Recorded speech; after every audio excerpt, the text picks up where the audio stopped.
ITM university Gwalior के chancellor Ramashankar Singh ने लिखा है कि जब सोमनाथ मंदिर पर तोड़ने के लिए हमला हुआ कि उसे तोड़ दिया जाएगा, तो शुरू में सारे पुजारियों ने मंत्रोच्चार शुरू कर दिया, मंत्र पढ़ने शुरू कर दिए।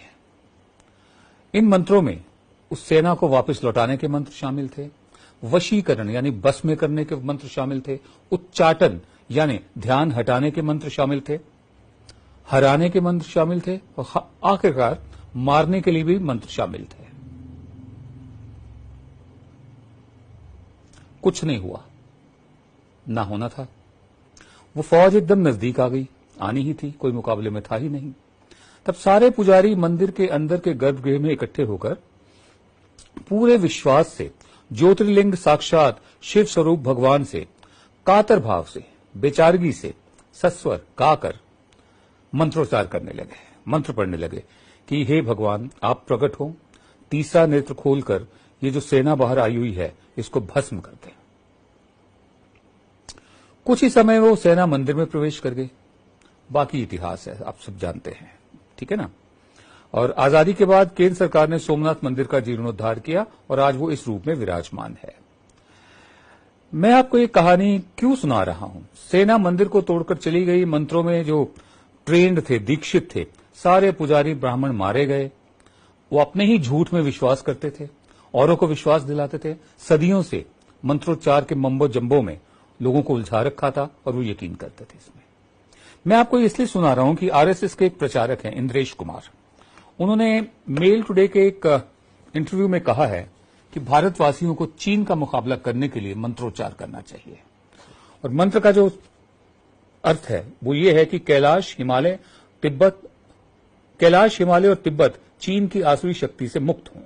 कैलाश, हिमालय और तिब्बत चीन की आसुरी शक्ति से मुक्त हों। आसुरी माने जो असुर होते हैं, सुर असुर, देवता और राक्षस का जो पूरा बना रखा है सिस्टम। तो ये मंत्रोच्चार के जरिए चीन को हराने की बात कर रहे हैं इंद्रेश कुमार। क्यों ना, हमें तो हैरानी नहीं होती जहां इनकी स्कीम ऑफ थिंग्स में, इनकी समझ में पुष्पक विमान उड़ते हों, जहां गणेश जी प्लास्टिक सर्जरी से बनाए गए हों, जहां स्टेम सेल टेक्नोलॉजी ऋषि मुनियों ने बहुत पहले ही ईजाद कर ली हो, जहां देसी घी के जरिए बच्चों को प्रिजर्व किया गया हो ताकि बाद में उन्हें खड़ा किया जा सके, तो वहां यह भी संभव है कि आप मंत्र पढ़िए और चीन की सेना एकदम डर के भाग जाएगी। अब हम क्या कहें बताइए? ये जो टेम्परामेंट है ये साइंटिफिक नहीं है और ये उन लोगों को समझ में नहीं आएगा जिनको कभी तालीम हासिल नहीं हुई। आपको बताना जरूरी था कि एक इंटरव्यू छपा है जिसमें इंद्रेश कुमार जो है प्रचारक, मेल टुडे में छपा है, वो कह रहे हैं कि मंत्रोच्चार से चीन की सेना को भगाया जाए। इससे भारतीयों में भी स्फूर्ति, ऊर्जा, विश्वास और तेज बढ़ेगा।